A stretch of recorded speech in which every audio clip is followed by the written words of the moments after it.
tere! Täna on meie järjekordne webinar ja nagu näha, olen ma siin üksinda, sest meil on hästi palju külalisi. Kristel täna toolile ei mahtunud. Olen võtnud siis kogu au enda peale, et rääkida natukene kutseeksamitest ja kutsetunnistustest, kutsesüsteemist. See on hästi palju kirgi üles kütnud, et kas see ja põhiline mure siis on tema kohustuslikkus või mittekohustuslikkus ja muidugi, et mis see kutsetunnistus mulle annab, miks ma seda tegema pean. See ei ole ainult küünetehnikute teema, mis siis praegu, kuna meie Kristeliga oleme rohkem seotud olnud küünetehnikutega ja meile see hästi palju, me teame, et selles valdkonnas on see väga palju muret tekitanud. Aga lihtsalt meil on hästi palju erinevaid kutseid ja me oleme siia kutsunud erinevad kutseandjad. Et teengi tuttavaks kohe Kerti, Piret ja Carolin. Et hakkame siit kohe järjest minema, et mis kutsega, Kerti, sina seotud oled ja tutvusta seda kutset ja palju teil kutseid on ja nii edasi. Mina olen siis seotud kõikide juuksurite kutsetega. Meil on neid 3 erinevat sorti nii-öelda, ehk siis algajate tase või üldine tase, selline tase 4. Siis on osakutse barber, ehk siis neile, kes võib-olla lokkimist ja lokkimised tänapäeval ka mõned lokivad, aga tahaks võib-olla natuke rohkem sinna kindlasti jääda sinna meeskliendi poole. Ja siis on edasi jõudnud tase meisterjuuksur tase 5. 3 erinevat. Piret. Ja, tere minu poolt ka, aitäh Angela ja Kristelile siis selle ettevõtmise organiseerimise eest üldse, mis on ju äärmiselt vajalik. Mina esindan siis Eesti Kosmeetikute Liitu ja Eesti Kosmeetikute Liit on siis kutseandjaks kosmeetikutele ja küünetehnikutele. Nii et kosmeetikute ja küünetehnikutele mõlemal siis nii koolide õpilastele kui ka töömaailma esindajatele siis kutseeksamid, millest me siis varsti pikemalt räägime. Mitu taset kosmeetikutel on kutse? Kosmeetikul on 1 tase, kosmeetik tase 5. Nii, ja siis meil on Carolin grimeerijate esindaja. Ja, jumestajate ja grimeerijate kutsekomisjoni esindaja. Meil on 4 taset, meil on jumestaja tase 4, grimeerija tase 5, jumestuskunstnik tase 6 ja grimikunstnik tase 6. Ahaa. Meie siin ülejäänutel ei olegi nii kõrgeid tasemeid, et on tase 5 on viimane. Kutsesüsteem, et mis asi see üldse on või kas oskab keegi tahab seletada, mis asi on kutsesüsteem? No suure tõenäosusega kutsesüsteemist peaks rääkima siin ilmselt sihtasutus Kutsekoda esindaja. Ma väga loodan, et kunagi saame me siia salvestusele kutsuda ka üldse riiklike instantside esindajad, kes siis selle kutse andmisega tegelikult seotud on. Aga kutsesüsteem kui selline ma siis võtan endale õiguse see kuidagi üheselt kokku võtta. Et näitabki inimese kvalifikatsiooni, kes ta tegelikult siin tohutus selles ilumaailma virvarris on, missugused on tema oskused, millised on tema erialased oskused nii teoorias kui praktikas ja tegelikult mida siis see kutsetunnistus annabki inimesele kutse, ehk et see ongi tema eriala. Et ma olen uhke oma kutse üle, ma ei julgen minna kutseeksamile, pea püsti öelda, et ma olen küünetehnik, ma olen juuksur, ma olen kutsetunnistusega, et ma ei pea selle vastu võitlema. Ja, et mul ongi, ilmselt ma ei taha ette rutata sinu järgmistele küsimustele, aga see selekteerib ka neid teenuse osutajaid päris palju, sellepärast, et kõik ei ole ju õppinud seda nii nagu riiklik õppekava näiteks ette näeb, eks ju, meil on ju koostatud, mitte meil ei ole koostatud, vaid on olemas riiklikud õppekavad, mille järgi tegelikult õpetusi läbi viiakse ja see siis ikkagi garanteerib või selekteerib võib-olla siis isegi välja siis selle inimese, kes on tõepoolest õppinud ära kõik, mis on siis selle erialaga seonduv, mitte võtnud väikseid sutsakaid. ma kohe jätkaksin sellepärast, et lihtsamalt tulles, et kui ma ütlesin ennem, et meil on üks osakutse, siis kutse tegelikult ongi selline, et kui me teame kõik ju iluteenindajad, kes juba töötab, kellel on klientuur, ta hakkab nagu vaikselt tahes-tahtmata mingid asjad, tema teemad, mingid asjad ei ole tema teemad. Aga kutsetunnistus on see, et sa tegelikult oled need kõik asjad ära õppinud. Et meil see 4. tase on see, et sa tead absoluutselt keemilisest lokist, soengute tegemisest, isegi kui sa neid ei taha näha, aga üldse mitte. Ja sellepärast ongi nagu barber, et kuna osad just meesterahvad teinekord tahavad teiste meesterahvaste juukseid lõigata, et neil pole kõiki neid teadmisi vaja. Ja sealt edasi näiteks, kui meil on see meisterjuuksur, on täpselt samamoodi, sa pead õppima juhendamist, juhtimist. Ja kõige kurvem ongi see, et inimesed pole selleks valmis, et see ei ole nagu see, et kuidas ma nüüd teen mingisugust, mis soeng täna moes on või kuidas ma seda teen, vaid sul on baasteadmised. Et mul üks hästi tore meisterjuuksuri hindaja, tervitan Enelit, siis ütles nii toredasti, et tema näiteks, kuna meisterjuuksur peab ka olema need barberteadmised ja juhendamise teadmised, ütles, et võib-olla tal ei ole selliseid kliente. Aga kuna ta on juhendaja, kuna tal tulevad praktikandid, siis ta peab teadma seda asja. Ja see ongi see kutsetunnistus, mis näitab, et sul on need teadmised olemas. Just, et sul on need baasteadmised ja kui sa isegi nagu seda enam mitte kunagi tegema ei pea, siis vähemalt sa oled korra ära teinud ja sul on see kogemus. Et igaüks muutub mingil alal tugevamaks. Keegi on väga hea keemiliste lokkide tegija, keegi on väga hea mingi muu oskuse tegija. Aga mis Piret, ma tahtsin just öelda ka, et kui sa ütlesid, et õppekavad, riiklikud õppekavad, mis tehakse siis kutsestandardite põhjal, siis tegelikult küünetehnikud aastaid, kui oli juba olemas kutsestandard ja oli olemas kutseeksamid toimisid, siis tegelikult küünetehnikud on nüüd natukene erinevad, ma arvan, siis ma täpselt grimeerijate poolt ei tea, aga ma tean juuksurite ja kosmeetikute poolt, et nendel ei olnudki siis üldse, nendel oli ka ainult töömaailm. Ei olnud ühtegi kooli, kes õpetaks küünetehnikuid. Ja vastupidiselt siis kosmeetikutel ja grimeerijatel on ka riiklik kool, on ka ainult töömaal, ehk siis meil siin ongi 2 töömaailma, nüüd on küll küünetehnikutel ka olemas võimalus õppida mõned aastad juba riiklikul õppekaval, aga et see on ka toonud sellise väikese erineva arusaamise sellest kutsesüsteemist ja kutseeksamitest, et siit kohe minu järgmine küsimus, et tegelikult praegu on ju olukord, et koolidele on kutseeksam kohustuslik ja töömaailmale on see vabatahtlik. Et mis te sellest arvate, grimeerijad näiteks? No selles mõttes meil on vaata erasektor, siis on väga keeruline seda kuidagi teisiti lahendada, et muidugi kui ta oleks, tore ju oleks, kui ta muutuks nagu teistmoodi. Aga meil on näiteks, saan hea näite tuua Krimmikooli ja Meigikooli näol, et nad on nagu sidunud omavahel need 2 eksamit.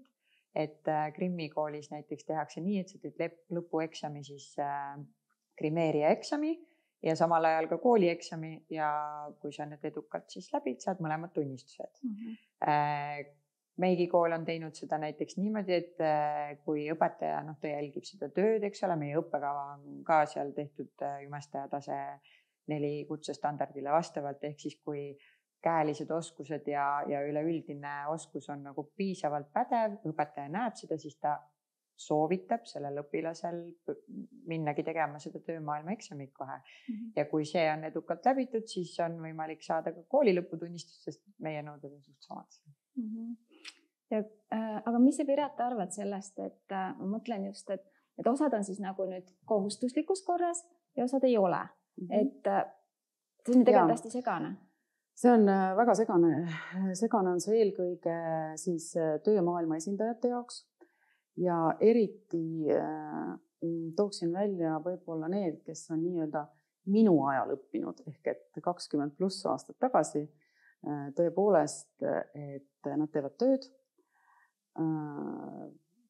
Paljud pakuvad siis lisaks sellele kosmeetikuteenusele näiteks ka pediküüri endiselt, eks ole, mis on nüüd juba suhteliselt selline, kuidas ma ütlen, on lahku löödud, eks ole, et see kosmeetik sageli ei tee enam pediküüri, aga ütleme kõik need nii-öelda see vana kool, eks ole, et nemad pakuvad siis seda täispaketti.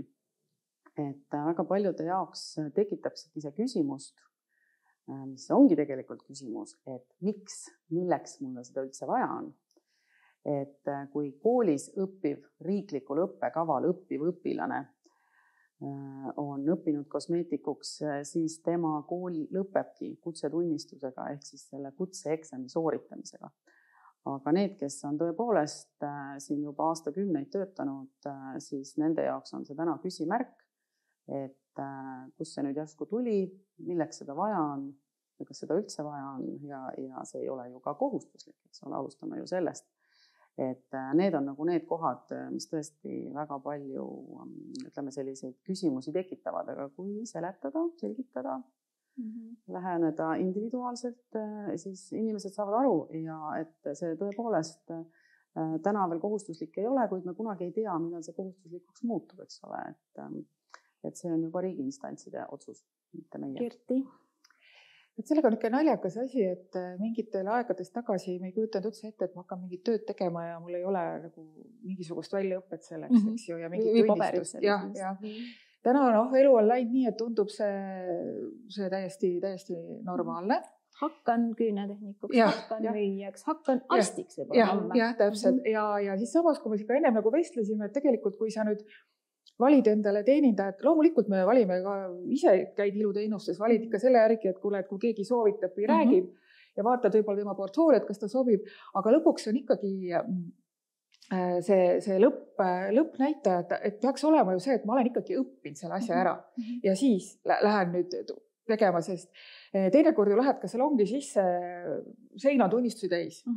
No meil on näiteks seal 5. tasemel on see, et nad meisterjuuksuri tasemel, et tuleb ka portfooliosse panna tunnistused ja siis me nüüd natukese kutse andmist korda tahame täiesti muuta sellega, et ei ole vaja laduda pilte nendest, kus ma käisin selle toote esitlusel ja selle toote esitlusel ja võib-olla mäletan seda, mida siis cateringi pakuti, kas oli mull või on, eks ju.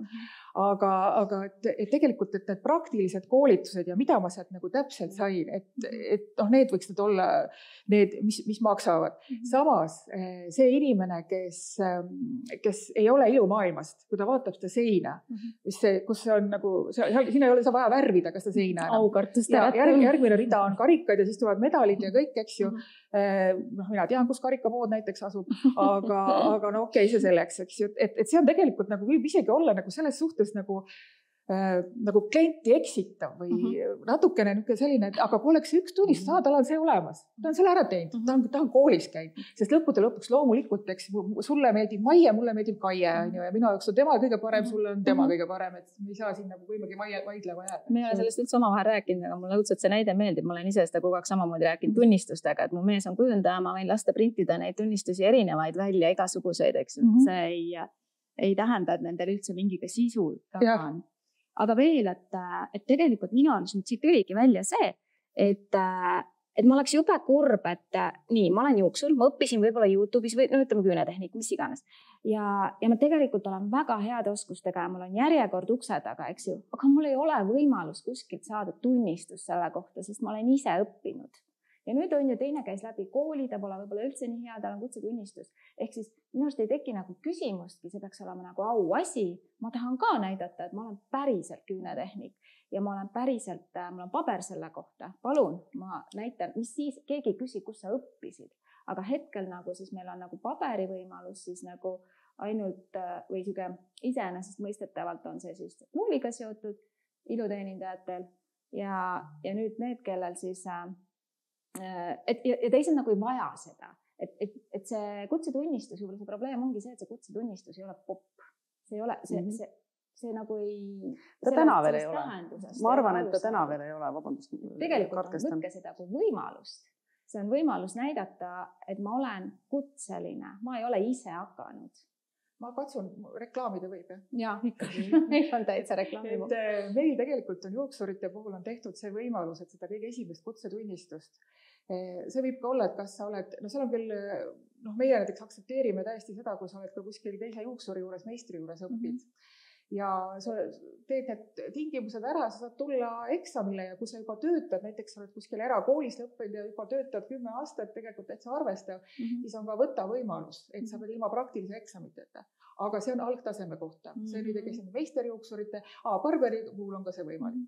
Et tegelikult need võimalused on olemas, et see tunnistus, et seda hirmu ei pea kartma, et ma olen tegelikult, oleme siin kolleegid ja kõik töötame ja nüüd ma pean teie juurde eksamile tulema või et ei, et räägime, et 5. tasemega meisterjuuksuriga läheb meil see asi keerulisemaks.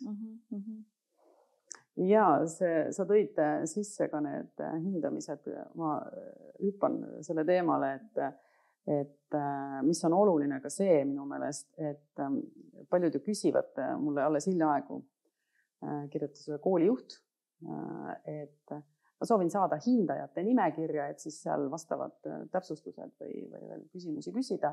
Ehk et see inimene, kes hindab, on ka kutsetunnistusega, et tema on oma kutseeksami ära sooritanud. Et ei ole ju mingit sellist isegi ohtu, et keegi kuskilt meie sõbranna või kes iganes tuleb seda eksamit lihtsalt hindama. Et seal tõepoolest hindavad ka need, kes on ise kutsetunnistuse. Juuksurite puhul on ka see, et tal peab olema see meisterjuuksuri tunnistus. No jah, teil on mitu taset, eks ole. Ja.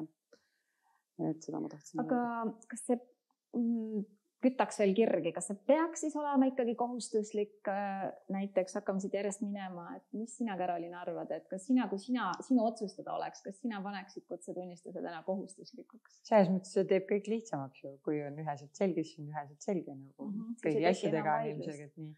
Aga ma saan aru, et tegelikult ma ei saa aru. Minu jaoks on lihtsalt see, et muutused käivad nagu maailmaga kaasas.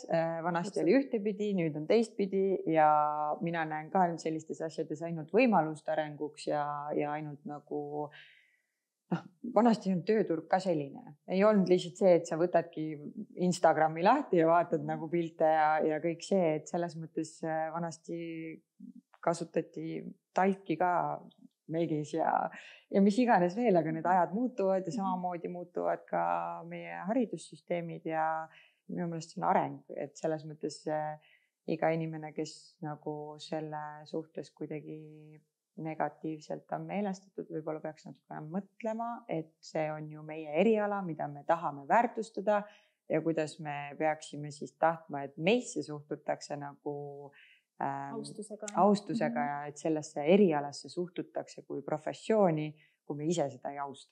Täpselt, jälle minu sõnad. Olen väga nõus sellega. Just selle kaasaegsuse osas ma täiendan ka veel, et see on ju rahvusvaheline tunnistus. Kui sul on plaan, paljud ütlevad, kes on seal, ma ei tea, juba mingis vanuses, ei, mul ei ole mingit plaani kuskile välismaale minna. Aga juhul, kui elu toob sulle ette mingid valikud või võimalused ja sul on võimalus minna, siis tegelikult ju saab seda kutsetunnistust ju apostillida teise keelde, teha sellest notariaalne dokument ja tõesti, voilà, sul on olemas paber. Täna sa lähed koputad võib-olla ukselt uksele, et ma oskan seda ja võib-olla ma oskan natuke seda ka ja ma ikkagi seda ka ei oska. Palun, need on minu oskused. Meil on juba inglisekeelne tunnistus läinud välja koos inimesega, kes läks Eestist välja. Lendas koos tunnistusega ära. Mina olen teistpidi, ma olen nagu isegi tunnistanud neid tunnistusi, mis on nagu, kes on tulnud siia kooli, aga nad on siia tööle, aga nad on õppinud kuskil mujal. Aga mis selle tunnistusega, et taas tõendamised ja need asjad, et kõige naljakam on tegelikult see, et meil on siin hästi palju, kütab kirgi, nagu sa ütlesid, eks ole. Aga minu meiliboks on tihti täis selliseid küsimusi, kes inimesed, kes on õppinud juuksuri, eks Eestis ja töötavad kuskil. Ja neil on nagu väga vaja seda kutsetunnistust. Järelikult mujal maailmas seda ikkagi väga hinnatakse, peetakse lugu, aga meie siin pushime vastu, sest ei taha muutusi, las olla kõik nagu on, eks ole. Siit kohe lähmegi sellele teemale edasi, et tavaliselt selline muutus tekitab inimestes küsimuse, et kellel nüüd jälle seda raha siin või kelle taskusse see läheb ja kelle business see on ikka meile. Et kutseeksam, palju maksab täna grimeerijate kutseeksam? 247 oli minu arust see, kui ma ei eksi. võin eksida praegu, kodulehel on informatsioon olemas ja aga teil ei ole kooli varianti, nii et see on üks ainuke hind, eks ju, muidu seal on koolidel on ta natuke erinev, aga töömaailmal on siis kaks. Ja seal on niimoodi ja seal on see rahastus, see raha, mis tekib, see kõik läheb ringlusesse uuesti kutse andmise, kuidas siis öelda, sellesse panustamisesse, et seal on omad nõuded, mida sa pead aasta jooksul tegema, kui sa oled kutseandja, korraldamagi vastavaid üritusi, mis aitaks sellel kutsel areneda ja samamoodi nende kutseeksamite korraldamine ja kõik see, et põhimõtteliselt seal sellist asja ei ole, et see raha liigub kuhugi välja ja need summad käivad kogu aeg ringluses. Põhimõtteliselt kõik, mis sisse paned, tuleb sul nende ringi. Sest kutset saab anda kutseandja ja kutseandja on kutsekoja poolt valitud organisatsioon, mis tavaliselt siis eeldad või ütleme soovituslikult on siis mõni mittetulundusühing või igal juhul mitte äriettevõte, eks. Et kuidas kosmeetikutel, mis kosmeetikutel see hind on? Ja töömaailma eksami hind on 222 eurot. Ja kutseandja võib olla ka näiteks mõni eraettevõte tegelikult. Aga eelistatud vist. Aga millest kujuneb hind on ju täpselt välja kalkuleeritud kutsekojale. Selle hinna kalkulatsiooni võtab vastu mitte üks inimene, vaid selleks kutsutakse kokku komisjon, milleks on teeninduse kutsenõukogu. Ja nemad on need, kes otsustavad ja sinna kutsenõukogusse kuuluvad siis erinevate erialade, mitte iluerialade, vaid üleüldse erinevate erialade kutseandjate esindajad. Nii et see ei ole selline, et mõtlesime, paneks 222, jube ilus number, teeme nii, et tegelikkuses nii see ei ole. Ja nagu Karolin ütles ka, eks nagu on meil Grimmi kutsega ja jumestuskunstnike kutsega on ka kosmeetikutel ja küünetehnikutel ju kõik see raha, mis tekib, ongi just nimelt see arendus, väljatöötamine, hindajate palgad nii-öelda, sest et hindajal on tunnitasu, seal sees on ruumirent, seal sees on vajadusel ööbimistasu, kui keegi hindajatest näiteks peab ööbima või sõitma transpordiga. Nii et tegelikkuses see on kalkulatsioon, mis on ametlikult kinnitatud. Meil on näiteks veel ka koduleht, eks ole, mis ju ei tööta iseenesest. Absoluutselt. Kõik need asjad, et see kõik seal toimiks, kui järgmisel konkursil võidab keegi teine, selle siis tuleb need põhimõtteliselt üle anda. See on nõue, et sul peavad koduleht olema ja seal on kodulehel, et seda peab keegi haldama. Juuksurite eksamid, lihtsalt huvitavad need vahed. Ma olen siia täpselt vahele, 242, barberitel on ka 175. Võin ka see on kodulehe info. See on täiesti tegelikult ja täpselt on need kalkuleeritud välja. Ja tegelikult on see, et ega seal seda kes nüüd tahab ka, keda väga huvitab raha, siis rikkaks ei saa. Ja mõtleks, et kõik sinu jutule lisaks siin, et mis on veel, et mul on nagu hästi hea meel, et juuksuritel on olemas niisugused omad hindajad, väga selline suur grupp, alati saab neid vahetada ja teha, nad on väga tasemel, omavahel suhtleme, jagame kõiki asju. Ja siis ma selle jutu peale mõtlesin, et mul ükskord elus on, või see hetk, kui mul on nende pärast piinlik, nendega seoses piinlik, mitte nende pärast, on see, kui ma neile palka maksan. Ma tahaks neile maksta tunduvalt rohkem, aga õnneks nad kõik võtavad seda kui sellist pool ühiskondlikku tööd. Just, see on missioonitöö ikkagi. Ja kui on vaja sõita, siis saab need asjad nagu kaetud ja eks me siis ka proovime, et ma proovin, et saaksid omavahel nii hästi läbi, et ma võtust autosse ja kõik. Aga see selleks, et ühesõnaga tegelikult on see, et kui sa vaatad nagu hindasid ja arvutad ära, et 10 inimest tuleb, on ju, et siis see tundub kõik nagu selline lahe raha tekimisvorm, aga tegelikult tuleb ka seal tööd teha ja kui tulevad ka need taastõendamised, siis sa pead ka dokument läbi vaatama, kas see vastab nendele tingimustele, mis kutse on, mis korras on kinnitatud, ennem seal komisjonide käest läbi käinud, et need asjad tuleb tegelikult, see on töö ja kui sellised summad tunduvad sulle, et keegi paneb raha taskusse, siis aga proovi siis oma teenust anda üks päev ilma tasuta. Teate, mina ütlen selle kohta alati, et kuna lihtsalt ütleme siis rahulolematuid inimesi on ju alati. Et sageli, kosmeetik on selline intelligentne, ta ei tule mustama kuskil, ütleme seal sotsmeedia mingites kinnistes gruppides, seda muidugi tuleb ka ette, aga väga huvitav on lugeda, aga ma sageli olen teinud väga viisaka pöördumise. Tule ja näita, kuidas saab teisiti. Absoluutselt, tõepoolest inimesi küünetehnikute hulgast, kosmeetikute hulgast, kes on rahulolematud või kes on rahul, aga neil on ka oma ideid. Tulge ja näidake ja lööge kaasa, et tegelikkuses meie oleme täiesti arenemisvõimelised ja näeme selle uuega kaasa. Ma täitsa praegu räägin kaamerasse, et kindlatele inimestele tõepoolest ütlen, et absoluutselt tulge ja tehke ja ärge küsige selle töö eest üldse mitte raha. Et minu meelest see on nii äge, sest et siis te näete, mis on nagu see köögipool nii-öelda ja nagu Kerti ütles ka, et kui tulevad avaldused, kui me kogume kokku inimeste tunnistused ja need tunnistused hakkavad tilkuma, aga meil on kindel päev, millal on komisjon, kõik inimesed, kes kuuluvad sinna komisjoni dokumentide läbivaatamiseks, teinud oma päeva vabaks. Me oleme sellega arvestanud ja need inimesed ei saada näiteks õigeaegselt ära oma dokumentatsiooni. Ja siis, mis saab siis me peame tegema uusi koosolekuid, sest et tegelikult on meie huvi see, et kõik need inimesed ikkagi sellele kutseeksamini jõuaksid. Ja nagu Kerti ütles, et kui on 10 inimest, siis see tundub nii hurraa, aga tegelikkuses oleme me teinud eksameid ju küll, kus on võib-olla ainult 3 inimest ja see eksam on miinuses. Ma tahangi siin veel tuua korraks võrdluseks ka küünetehnikute kutseeksami hinna, mis on tõesti vaid üle 100 euro natukene, et võrreldes siis nende 200 eurostega, aga nurinat rikkaks saamise osas on loomulikult ka sealt valdkonnast palju tulnud. Ja veel ma tahan öelda siia juurde seda, et see, et sa oled kutseandja, sul ei ole ainult nagu väga vale on näha, et siin tuleb, nagu ja räägime see 10 eksami näide on hea, et 10 eksamit tuleb juba nii palju raha sisse, aga kutseandjal on ka kohustused. Täpselt nagu sa tõid välja, kohustus kodulehte pidada, kohustus koosolekuid korraldada, kohustus kutsekomisjoni leida liikmed, kes on nõus tegelikult tasuta tööd tegema. Ja nagu sa ütlesid, selleks võib minna terve päev.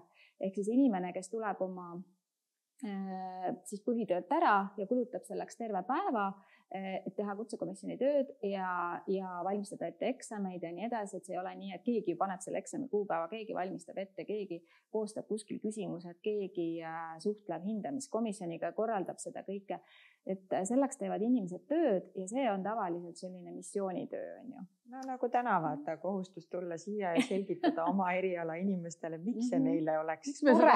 Miks me seda nende miks me aitame neil maailmas paremini toime tulla oma ja olla uhked oma kutse üle, et võib-olla see peamine jah, et see kutsetunnistus, ta ei annagi sulle mitte midagi muud, see on see eriala väärtustamise sõnum.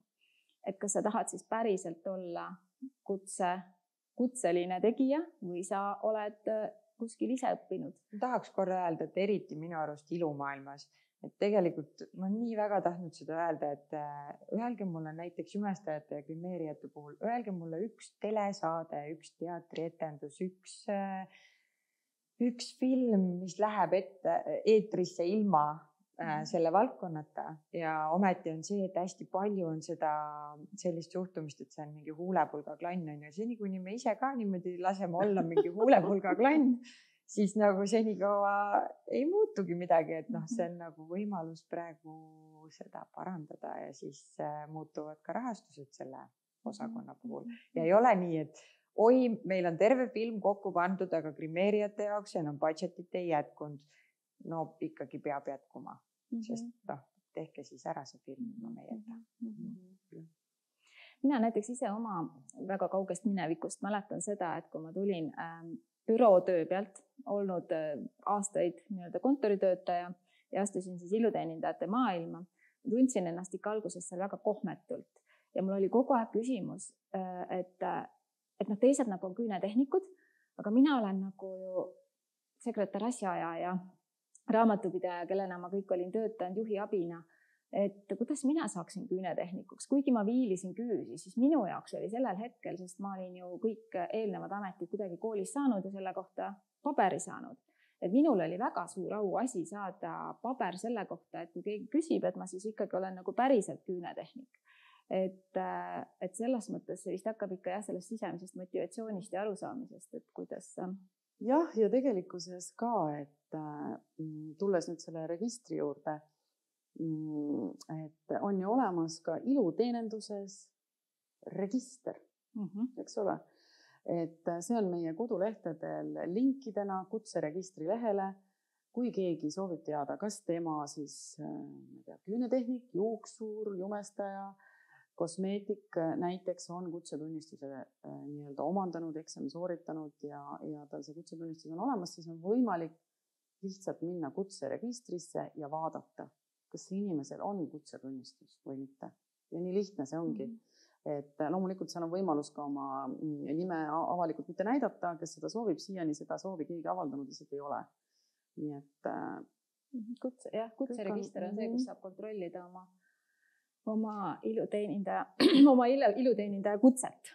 Juuksurite hulgas on neid olnud, kes ei soovi avaldada. Ja, ei, see on okei. Aga teha, et kui nad ka vaatavad, et siis tegelikult, et see ei lähe ju kuskile mingiks muuks infoks, kui see on su kliendile, kes otse vaatab ja meil on ka kodulehel otse link sinna, et saab kontrollida. Hästi palju on segamini aetud minu arust, ma nüüd ei tea, kuidas teie kutsetes, aga ma tean, et küünetehnikutel on mõeldud, et see kutsetunnistus on nagu mingi kvaliteedi näitaja, et kui sul on kutsetunnistus, et siis sa oled nagu teistest parem. Et mis te arvate sellest, mis sa, Carolin, arvad? Minu meelest see on kvaliteedimärk selles mõttes ikkagi.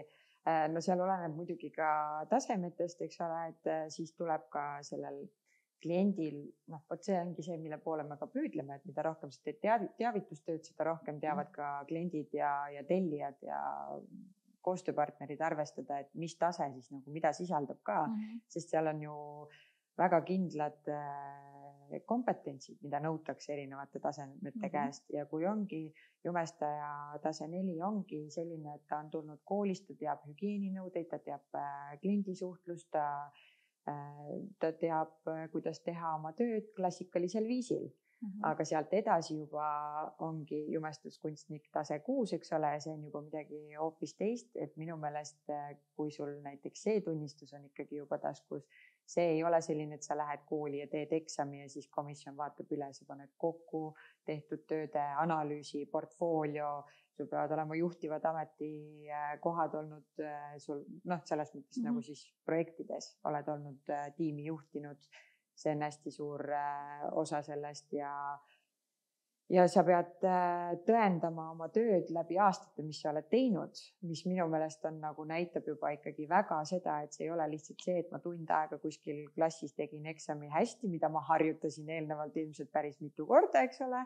Aga 101 tuleb välja. Jah, 101. Kus ka midagi harjutab. Et jumestuskunstnik näiteks juba ikkagi on tõendanud oma tööga, et saada see paber. Ja selleks ta on ilmselgelt kõvasti tööd ka teinud, et ta lõpuks sinna eksamile sai. Aga kindlasti on ka selle kutsetunnistuse omajate seas paremaid ja kehvemaid. Et kuhu ma jõuda tahan on see, et tegelikult, et näiteks teistes kutsesus, näiteks küünetehnikutel on väga tihti, ma täna ei julge anda garantiid, et kutsetunnistusega küünetehnika on mingi taseme näitaja. Võib-olla see tulebki erinevus sellest, et teil on nii palju tasemeid. See, kuidas sa kirjeldasid praegu seda tasemeid, meil oli kunagi 3 sai läbi, nüüd on ainult tase 4 ja sinna tuleb ka nüüd varsti siis võetakse vastu uus kutsestandard, loodame, mis teeb natukene seal muudatusi, aga selles mõttes, et kui seal oleks ka rohkem tasemeid, siis hakkaksid püüdma juba neid tasemeid, et see on nagu väga tore. Aga paraku on jah selline, et me ei saa nagu otseselt öelda minu arust või vaielge vastu, et selle kutsetunnistusega iluteenindaja on parim, et seda parimaks saada, sa näitad ikkagi hiljem oma tööoskuste asjadega, aga nagu sa ütlesid, see on see baasteadmiste näitamine. Et see on see, et sul on vähemasti need nagu hügieen, muud teadmised, et mitte ainult isegi ka, sul on nagu ka kõrvalteadmised selle valdkonna jaoks, mitte ainult see, et sa oskad hästi küüsi viilida. siin on tegelikult ju see näide, mis asi see kutseeksam üldse on. Kutseeksam on tegelikult töömaailma eksam, see ei ole koolide eksam, et minul on nagu tihti selline kevadel selline tunne, et kui enne eksamit käib mingi tants, tagaajamine koolides, meil on hästi palju koole, eks ole. Ja ma ei tea, mida nad seal teevad ja siis, kui kevadel selgub, et enamus midagi ei oska, siis on hindajad süüdi. Ja, hindajad süüdi ja täiesti üks, et iga kevad on selline, et ma tean, et vist tehakse voodoo nukke juba minu kujuga ja nii edasi. Aga tegelikult täpselt see, et see esmane tunnistus näitab seda baasi. Siit edasi minnes, et väga sarnane tee 6-ndaga on meil 5, peaks ka 6. tegema. Ja tegelikult seal näitab hästi palju seda, et see 6 juba ongi see, et ma pean hakkama mõtlema. Mul on baasteadmised all ja nüüd ma hakkan mõtlema, kuidas mul on. Et ma pean oskama arutada ja väga raske on seda selgeks teha. See aasta oli tegelikult täielik katastroof. Sest et inimene tuleb koolitused, arvab, et tal võetakse pea lahti, vaadatakse tarkus sisse, pannakse pea kinni, söödab, kuidas tegema peab. Tegelikult siin peab mõtlema, näitama oma isiksust, oma brändi avama. Et see on nagu see vahe. Ja nüüd, kui rääkida nüüd, et kas see kutsetunnistus näitab taset, siis kui ma küsiks nagu vastu, aga kes seda taset hindab? Kui sa võid ju öelda mulle, et ma käin ühte teenust saamas, mulle see inimene väga sobib, aga sulle ei lähe. Kas või tegelikult grimeerijatel on tegelikult ka kujunevad välja ju omad mingid tiimid, filmitiimid, kus nad töötavad, seal on muud asjad ka mängus. Aga tunnistus näitab seda, et ta on selle baasi alla saanud. Järgmine tunnistus näitab, et ta oskab ka sinna baasi peale midagi näitada. Et see baas läheb järjest suuremaks ja suuremaks. Et nii. Ja, ma tahtsin ka öelda, muidu mulle meelest ära. Et mis puudutab nüüd kosmeetikukutset, siis kosmeetikul on ju tegelikult eksam, mis on näohoolduseksam, ja mis lõpeb kerge päevameigiga, tehakse täiesti, mida igapäevaselt oma kliendile tehakse, et seal ei pea midagi uut välja mõtlema kui nuputama. Aga sul on võimalus valida ka lisakompetents. Ja lisakompetents on seal siis eraldi ütleme üks valik 3. Täna on seal siis praeguse kehtiva kutsestandardi järgi on seal siis klassikaline õhtumeik, maniküür, pediküür kokku ja kehahooldus. Ehk et sinna kutsetunnistusele läheb siis see üks valitav kompetents ka lisaks, mida sa siis kutsetunnistusel oled näidanud ja millele sa võib-olla oledki rohkem spetsialiseerinud. Et nagu ma eelnevalt ka mainisin, et on kosmeetikuid, kes pakuvad oma kliendile absoluutselt kõike, on kosmeetikuid, kes teevadki võib-olla ainult näohoolduse ja meigi, et siis tal on võimalus seda ka kutseeksamil nii-öelda veel ka tõendada ja saada omale sinna see siis eraldi kirja. Ja kui sa enne mainisid, et küünetehnikute kutsestandardid muudetakse ja hakkab varsti jõustuma uus, aga see muutus sama ka kosmeetikute puhul, et see muutus ei tähenda seda, et me lihtsalt igav oli. Teeme uue. Et päris nii need asjad ei käi. Et me tegelikult kaasajastame standardid, nii nagu Angela mainis, et standard on aluseks siis nii-öelda õppekava koostamiseks just nimelt, et mida teeb maailm ja ilumaailm on ju tegelikult väga muutuv. Kui võtta üldse maailma mastaabis ja seega ka Eestis oleme siis nii-öelda ka samas paadis või samal lainel. Et nagu me teame, siis meie väikeses Eestis ilmselt on olemas juba kõik ilubrändid, ilmselt enamus aparaatseid hooldusi või aparaate, kuidas me neid nimetame, siis millega võivad siis meie erialade esindajad töötada.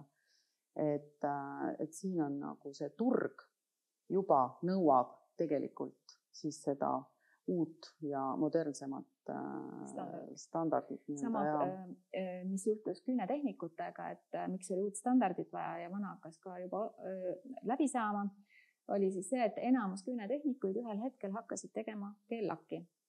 Et neid, kes pikendavad küüsi, see oskus on ka loomulikult vajalik, aga järsku oli turg täis küünetehnikud, kes ei saanudki tulla kutseeksamile ja esimene küsimus oli, kas saab tulla, kui ma teen ainult keellakki. Ehk siis nii nagu teil juuksuritel on nüüd üks osaoskus, siis meie oleme ka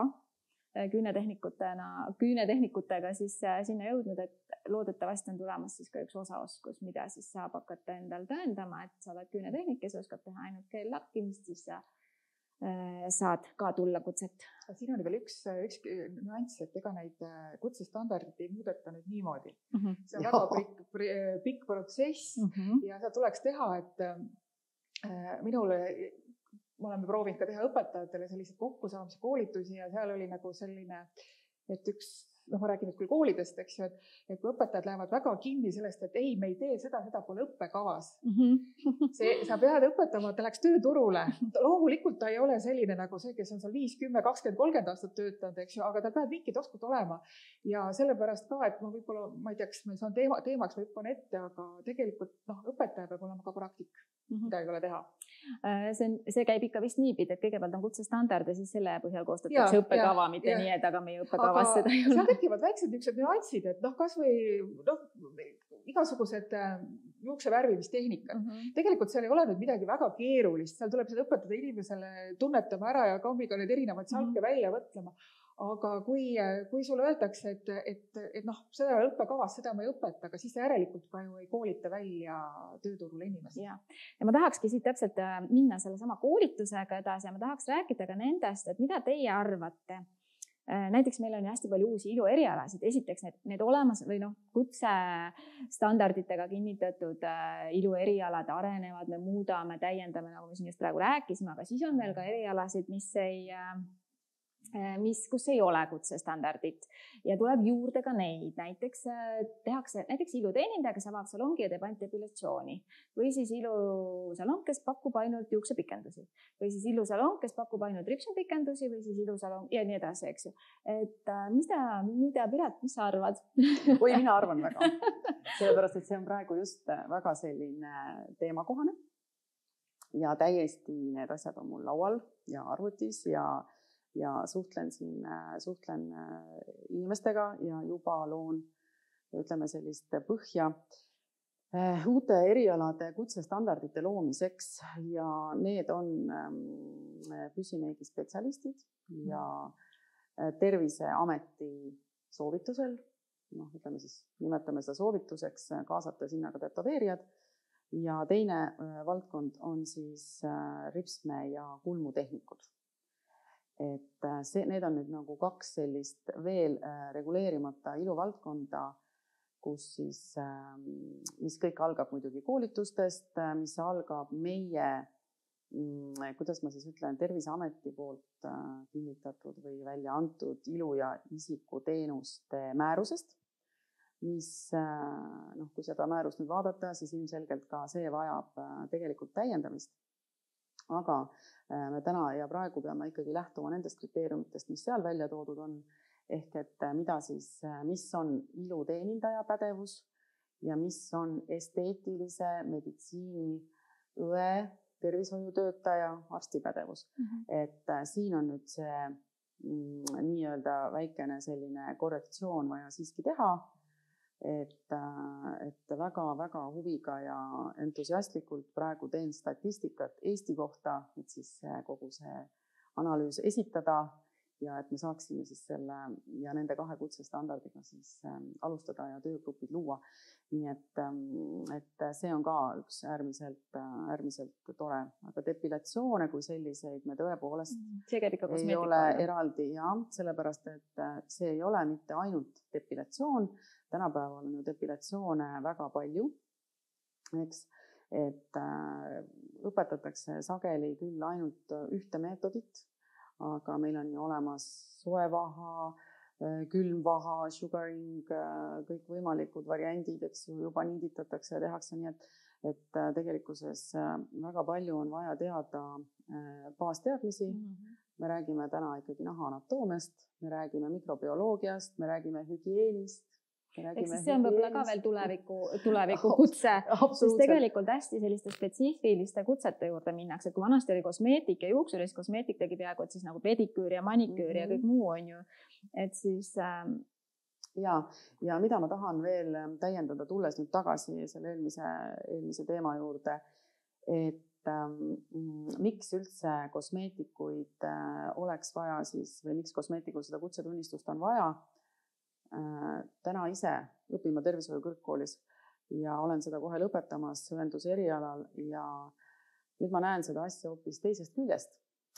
Ja kui ma olen osalenud mõnedel erialastel koolitustel, siis ma näen seal väga palju enda kolleege, kes ongi juba suuna võtnud esteetilise meditsiini alale ja ongi tervishoiutöötajad. Ja väga huvitav ja mis on väga tore, on see, et kõikvõimalikud süstemeetodid, mida ei ole lubatud teha kosmeetikul, on tootjad viinud siis selle nii-öelda nanotehnoloogilise molekuli tasemele, et seda hooldust või protseduuri saavad pakkuda ka kosmeetikud.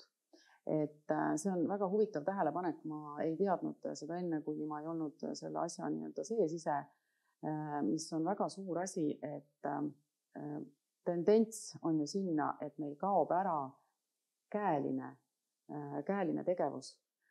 Tuleb peale väga suure sammuga esteetiline meditsiin, esteetilise meditsiini salongid, kabinetid, kliinikud, et meil kaob ära selline käeline tegevus ehk et esteetilise meditsiini kliinikud pakuvad juba happekoorimisi, nad pakuvad erinevaid võimalikke selliseid protseduure, kus sa ei pea kliendile tegema ei käsimassaaži. Siis kreemid teevad töö ära. Umbes nii, ja või näiteks need retinooli protseduurid või mida iganes, et need kõik on nahale väga vajalikud ja head, aga mida ma tõdesin on see, et kosmeetik peabki oma eriala hoidma ja oma taset hoidma, et samamoodi püsida nii-öelda ühel levelil selle esteetilise meditsiini poolega, sest lihtsalt see elu ja see maailm liigub sinna poole. Aga samas on jälle antud ka kosmeetikule võimalus kasutada seadet, mis on näiteks mikronõelumine, sellega ka samamoodi viia hüaluroonhappeid nahka nii edasi ja tegeleda siis selle naha nii-öelda biorevitalisatsiooniga. Et juba see on minu meelest see point, et kui meid kuulavad kosmeetikud ja mõtlevad minuga kaasa, siis nad saavad aru, mida ma tegelikult täna silmas pean. Et see on üks hästi suur asi. Et aga kõike seda ikkagi me ju teeme ja õpime läbi koolituste, ükskõik, kas siis õpime YouTube'is või siis, nagu me siin enne ütlesime, et tegelikult kutsetunnistus on ju tegelikult dokument, mis tõendab su kutset ka siis, kui sa ei ole saanud käia koolis, kui sa ei ole saanud õppida koolis, kuigi loomulikult ütleme nii, et ikkagi sa pead ikka eriliselt andekas olema, kui sa suudad siis selle kutseeksami ära teha, aga andekaid on.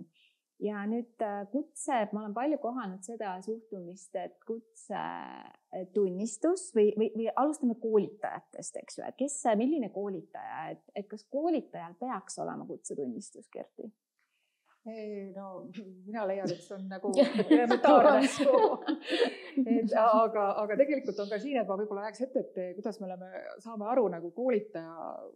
Kes on koolitaja, eks ju kõigepealt? Ma isegi ütleks, et millised kutsetunnistused tal peaks olema või siis ka läbitud koolitused. Üks asi on loomulikult see, et ta peab oma erialal olema selline eeskujulik tegelane ja minu arust nagu üldse ei tohiks olla koolides õpetajaid, kellel ei ole kõrgem tasem ära tehtud ja kes ei praktiseeri. Aga see on minu arvamus. Aga kui ta teeb nüüd koolitust, üks asi, mul on erilased oskused, aga mul peavad olema ka oskused seda koolitust teha. Ja teinekord näiteks hästi palju on juuksurite poole pealt kahelt poolt tulnud selliseid asju, et see koolitaja on hästi tore, hästi tagasi näitab väga täpselt, teinekord ongi mitte ma üldse ei taha üldistada siin, aga mõnikord on ka see, et nõutakse seda mingit, nii nagu mina teen, on õige ja kõik osaga see selleks. Aga ta on võib-olla väga tore ja ta loob väga hea selle koolitusõhkkonna, aga see inimene läheb koju ja tegelikult ta küsib, et kuidas siis läks, ta räägib sulle paar nalja ära või mis teil seal juhtus. Ja siis natuke ajapust teeb uus koolitus, ta läheb sinna tegelikult tagasi, sest tal oli seal tore olla, aga tal ei jäänud midagi veel. Et mis ma siis ka õppisin, on ju? Et siin on muidugi sama asi, et kellele sobib see koolitaja, kellele see, aga tegelikult ka, et selline teadmine, et kuidas ma seda asja üles ehitan, et mul peab olema tegelikult igasuguse, kas või selle 10-minutilise asja peale, mul peab olema mingi eesmärk, miks me seda teeme. Ja veel selline asi, et mida koolitamisel tihti meeldib, et miks ma tean, juuksurite pooleks õnneks on seda vähem, aga ma tean, teie erialad on see, et käisin kursuse ära, jumestus iseendale ja tulge minu koolitusele, eks ole. Hakkan edasi õpetama. Jah, et ka see, et annaks sellele õpilasele, oskaks anda kätte seda võimalust seal ise areneda, ise pusida.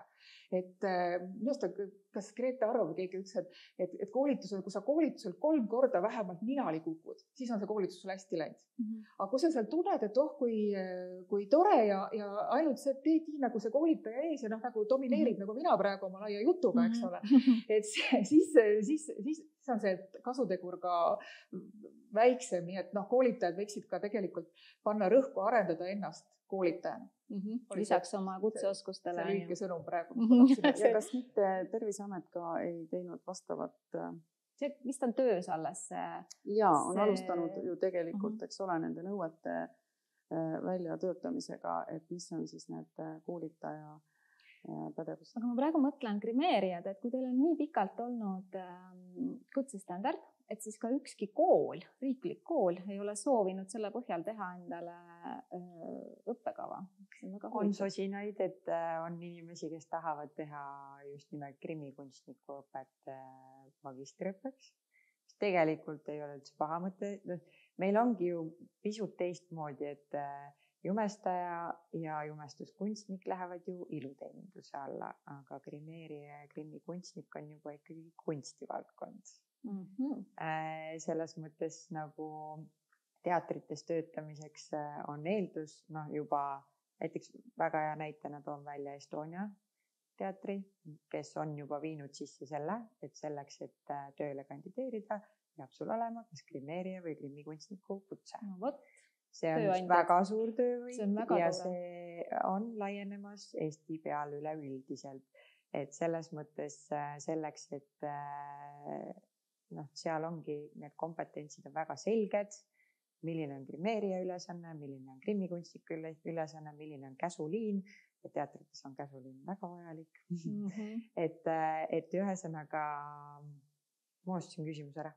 Küsimus oli see, et huvitavad kuskile koolidesse ei ole veel soovitud, et see ongi ainukene eraõppes saab õppida siis grimeerijaks. Ja siis need samad krimikunstnikud, kellel on need kõrgemad tasemed, nemad väga sooviksid, et see käiks ikkagi juba teatrite erialadega kokku ja võiks olla üks osa sellest magistriõppest.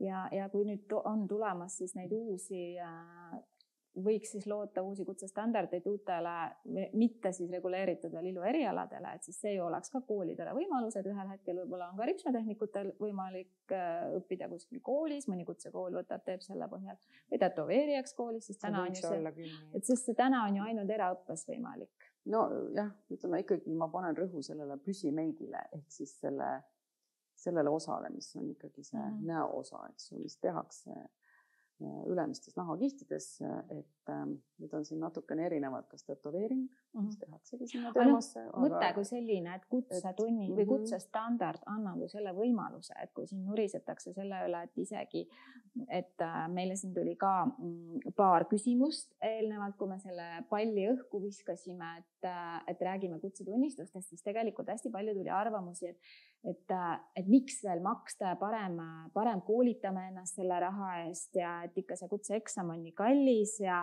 et koolitused isegi on kallid ja et siis tegelikult kutsestandard ju annab ka võimaluse tasuta õppele loomiseks.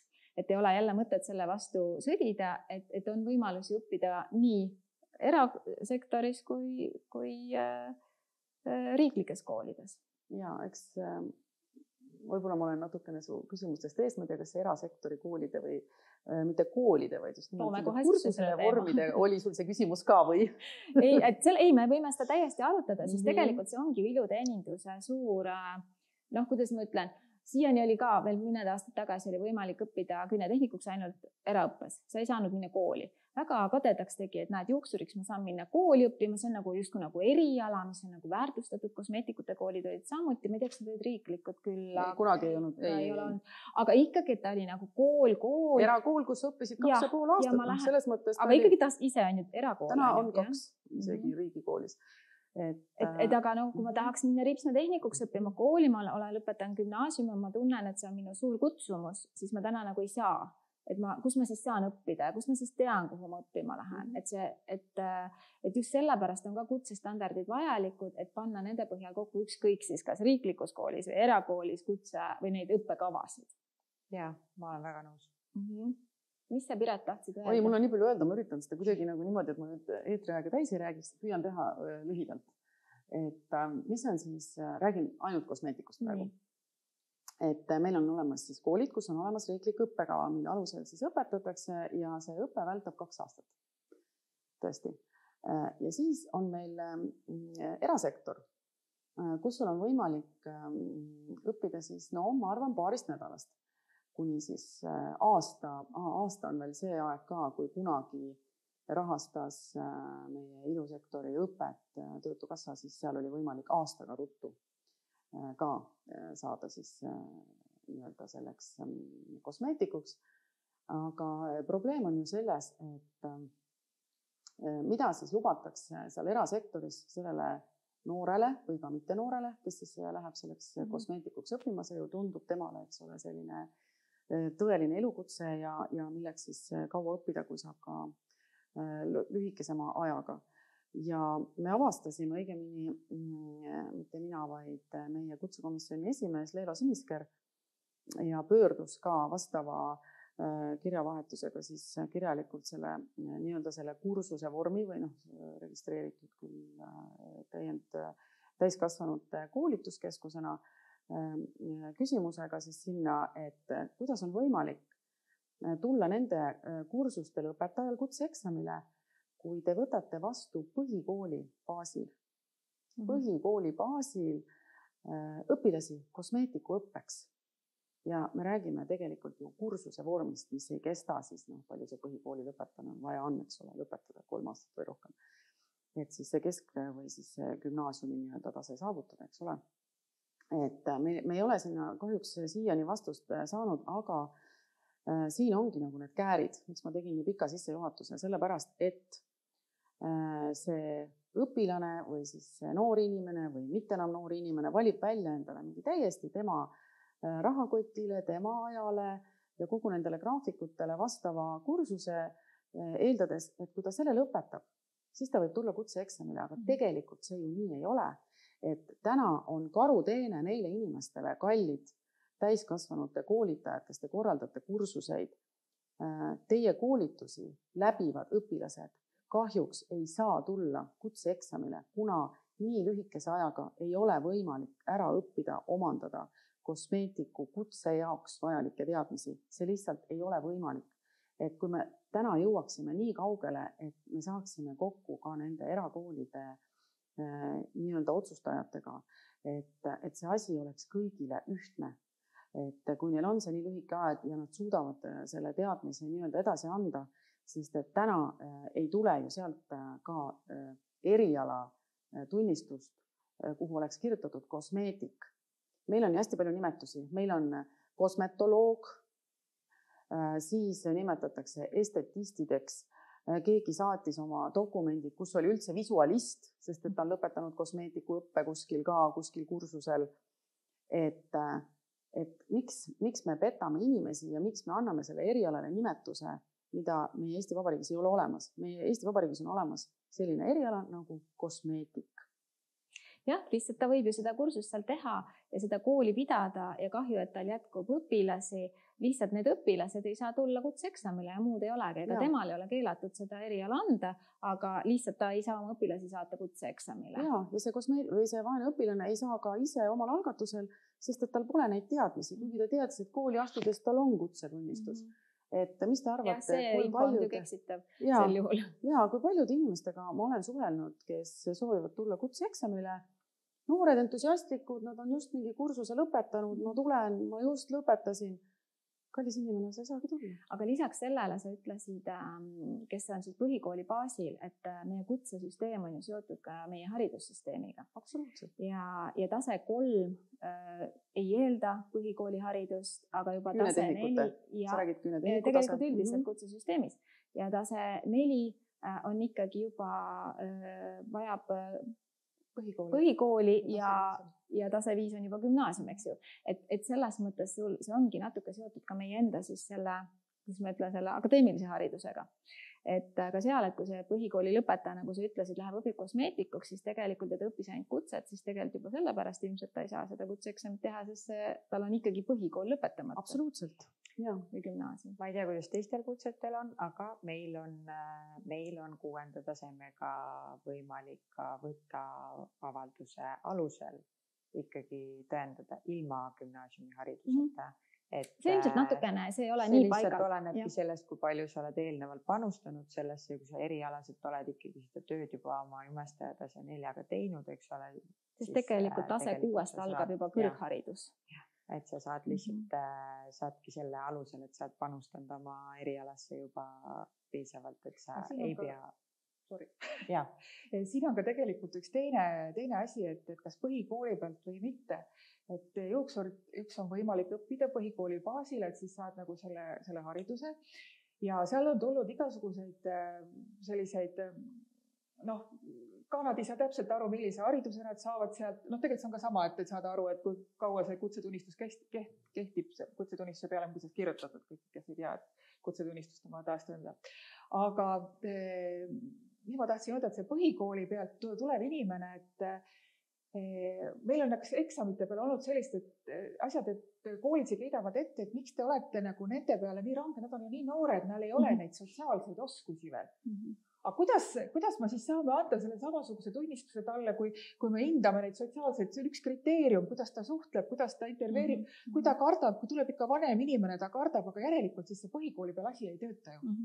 Sama on olnud ka küünetehnikute seas näiteid võib-olla siis selle praktika osas, et kuidas me saame võrdselt hinnata töömaailma, kes on võib-olla 5-10 aastat töötanud ja koolilõpetajad, kes on siis aasta aega ainult saanud seda, ma ei tea, vilumust harjutada, siis tegelikult mina isiklikult arvan, et sellisel juhul on õppekava siis valesti koostatud, praktikat peaks seal oluliselt rohkem olema, et tegelikult kutsetunnistus on ju sama, et me ei saagi teha vahet, et kas sa oled, kahjuks ei ole eraldi koolide kutsetunnistust ja töömaailma kutsetunnistust, nende oskused peavad olema võrdsed, sa pead ikkagi olema teatud aja ulatuses võimeline ära tegema teatud tasemel, mingi töö. Et ükskõik, kas sa tulid siis töömaailmast või koolist, eks ju. Sest tegelikult ega seal õppekavades ju peaks olema ka, et meil on praegu hästi palju koolides selliseid teooriatunde. Sellised klassi ees tunnid, ma olen kunagi ise käinud neid andmas, täitsa nagu stand-upi tulid, mul on kogu aeg tunne, et ma ei jõua sellega mitte kuhugile, aga ma sain väga häid toredaid tuttavaid, kes selle õppisid juuksuriks. Ja tegelikult on seal see, et see peaks olema 1/3, need teooriaained on vaja, aga need tuleb lõimida sinna asja, et kui näiteks on teemaks reklaam või müük, siis tuleb see salongis, kui nad lähevad praktikasalongi koolis tegema, siis nad võiksid juba ennast reklaamida ja müüa, vaatama, mis töötab, sest tänapäevases reklaamis turunduses ei ole sellist asi, et vaata, see töötab, see ei tööta, eks proovime seda. Kuidas me näiteks pakume tooteid, ma mõtlen tihti selle kohta müük, aga see ei ole müük, see on tegelikult maailmas ei ole nii, et ma olen Angelast kinni, et ta ennem ära, kui ta see potsikud kaasa ostab. Ei, ma tegelikult saan sulle ühenduse, sa hakkad mind usaldama, ma räägin sinu teemadel ja siis sulle lõpuks on juba täitsa üks, nagu see naisterahvad siin, et kui sa leiad hea autoparandaja. Jumala suva, mida ta räägib, peaks, et ta auto korda teeb ruttu, et tuleb tekitada see usaldus, aga sellist asja ei saa teha see, kui need asjad on niimoodi ära diferentseeritud ja kuna inimene läheb tööle praktilise erialastel, peaks see praktikat olema võimalikult palju. Just, see praktika on sellest. Jah, et räägime sellest, harjutame ja pareme need muud asjad sinna juurde. Nii, aga praktika, kus sa seda praktikat saad teha, kui sul ei ole koolis näiteks praktikasalongi, kõik iluteenindajad on ise eraettevõtjad, miks ma peaks võtma, mul ei ole töölaudagi talle anda. See ongi probleem. See ongi tegelikult probleem leida hea praktikajuhendaja, kes on nõus üldse andma kas siis oma kliendi või oma sisse uksest astuva võõra kliendi, vahet ei ole, et ta leiab, ta võtab selle aja ja ta tegeleb selle inimesega. Et ega see ei ole lihtne. Seni, kui koolil ei ole võimalik või sellised praktika ja tegelikult kohti on nii vähe leida, et siis ikkagi näiteks, kui sa täna hakkad otsima endale kooli, kuhu minna, siis mina vaataks ka seda, kas ta annab mulle ka praktika võimaluse või koha või kuidagi, kas seal on juba see. Kes on need, või et kas koolil on need partnerid olemas, eks ole. Et ega siis, kui koolil on oma õppesalong, siis on võimalus seal see praktika teha ja see asi töötab. Aga kui ei ole, et siis kuidas grimeerijatel on? meil on Meigi koolil näiteks on konkreetselt praktikaprogramm, mis on ju ilmselgelt lihtsalt heast tahtest vabatahtlik kooli enda poolt, on ju. Et tegelikult seda ei ole sunniviisiline pakkuda, aga me hästi palju mõtleme selle peale, et kuidas panustada just nimelt sellesse, et sa saaksidki enne individuaalseid töid, mille eest sulle hakatakse maksma ja kus sa ise vastutad selle asja eest ja et ei oleks nagu siis nii suurt hirmu, siis me püüame võimalikult paljudesse projektidesse viia juhendajaga koos siis tiime, kus siis ongi niimoodi, et juhendaja tegelikult pakub selle lõppkvaliteedi, tema saab tasustatud selle eest, mis on tegelikult tellijale siiski turvaline, aga kõvasti soodsam, sest ta saab sinna kaasa ka tiimi nendest inimestest, kes on juba õppinud ja nemad saavad siis päris välitöödel turvalisemalt praktiseerida ja saavad selle kogemuse. Nad näevad konkreetselt, kuidas töövõtteplatsidel erinevates kohtades käivad, pluss nad tunnevad ära selle töötempo, sest et väga lihtne, ainukene tempo enne seda on ju eksami aeg, tunni ajaga tee eksam ära, on ju, et selle nad ju suudavad kuidagi ära teha, on ju, aga tööplatsil on midagi hoopis teist ja see käsulinn ja muud bordid ja kõik eelsuhtlus ja nii edasi ja meil siis see juhendajaga räägib nendega, kui on pausid ajad, siis räägibki, kuidas me üldse siia jõudsime, kuidas seda eelarvestust teha, kuidas seda kõike nagu teha. Ja kui suur hulk teil kooli lõpetajatest siis on valmis pärast seda kohe või läbivad selle kutseeksami? Kusjuures ma pean tõdema, et päris tublisti, nagu tõesti päris tublisti, et me tavaliselt paneme ikkagi eksami kokku siis, kui ongi kas 5 või 6 inimest vähemalt. Ja aastas ikkagi jumestaja tase 4 näiteks on 2 või 3 korda eksameid. Ja siis on grimeerija eksam on 1 kord aastas, sellepärast, et kuna see ongi meil põimitud väga heas koostöös Grimmi kooliga, siis nemad lõpetavad 1 kord aastas ja siis on ka väljaspoolt võimalik nagu väljaspoolt tulijatel minna tegema seda eksamit. Ala võib-olla eelmistel aastatel ei julgenud veel, siis nad saavad tulla selle sama eksami raames. Jumestuskunstnik ja Grimmi kunstnik on teistmoodi. Need ei ole eksamid, eks ole, selles mõttes, et sa pead ju esitama portfoolio, mistõttu see siis lihtsalt sooviavaldusel võetakse siis ette, pannakse kokku ekstra komisjon sinu jaoks, kes siis vaatavad selle dokumentatsiooni üle ja kui kõik õnnestub, siis on. Nii, meil hakkab tund aega täis saama. Kas on kellelgi veel hingel midagi, mida tahaks täna selle intervjuu kokkuvõtteks öelda? Olge avatud. Olge avatud. Teeks see, et mis on hingel ja mida kokkuvõtteks öelda. Et siis hingel teeme siis selle järgmise salvestuse. Järgmine salvestus on hingelt ära rääkimise salvestus, aga nüüd on siis see kokkuvõte. Meil on küsimusi. Mulle antakse märku, et meil on küsimusi. Üks moment.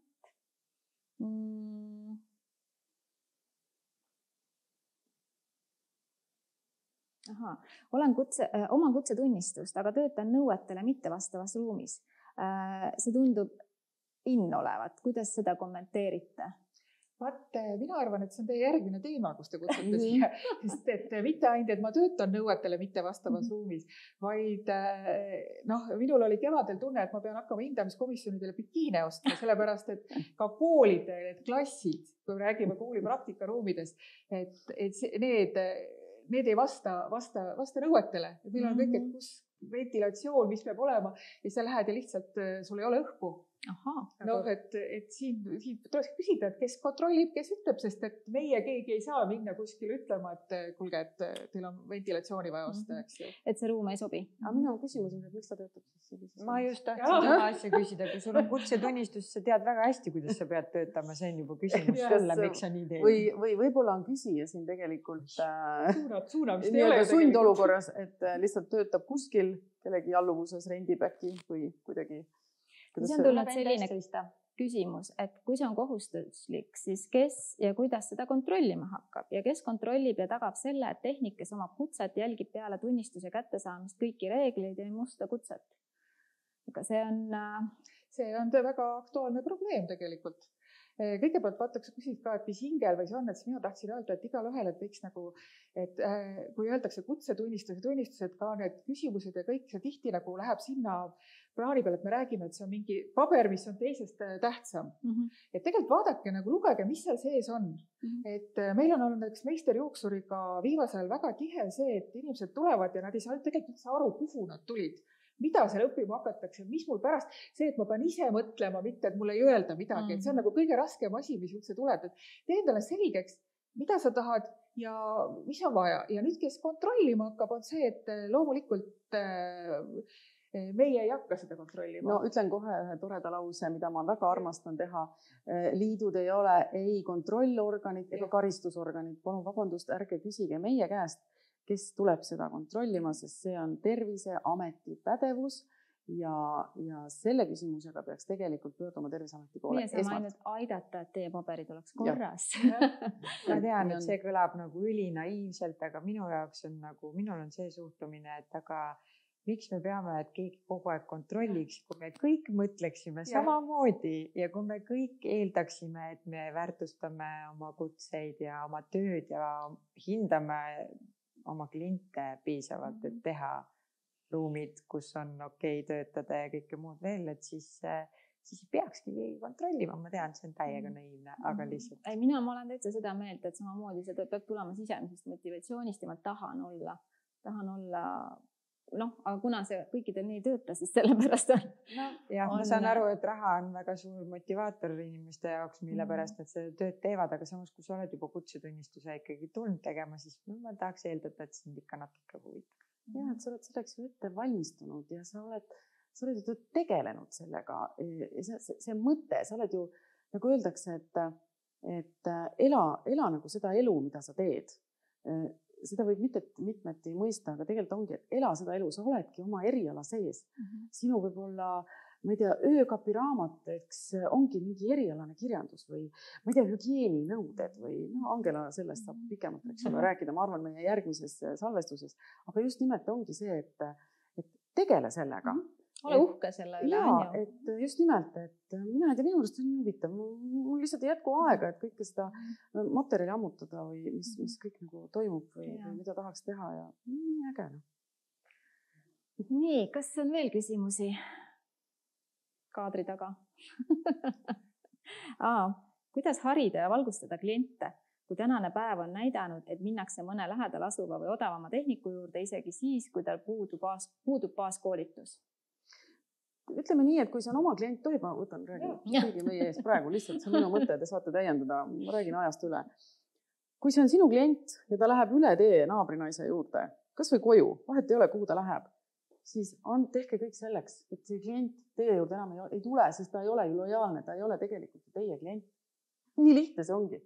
Miks? Lase lahti, las ta läheb, ta ei väärtusta sind. Ja kui ta väärtustab nii-öelda kodus tegevat naabrinaist, ega me siis ei saagi neid harida, eks. Mina tahaks seda öelda tegelikult selle koha pealt, et tegelikult see ongi natuke ebaaus ka klientide suhtes, et praegu selle kutsega, mida me püüamegi ju teha, ongi see, et me viiksime selle mitte ainult meie eriala inimesteni, vaid et me teadvustaksime paremini ka klientidele, miks see on oluline, et sul just nimelt näiteks see hügieeni pool, kui sul tuleb ripsnud ussist otse jumestaja silma lähedale, siis ära lase.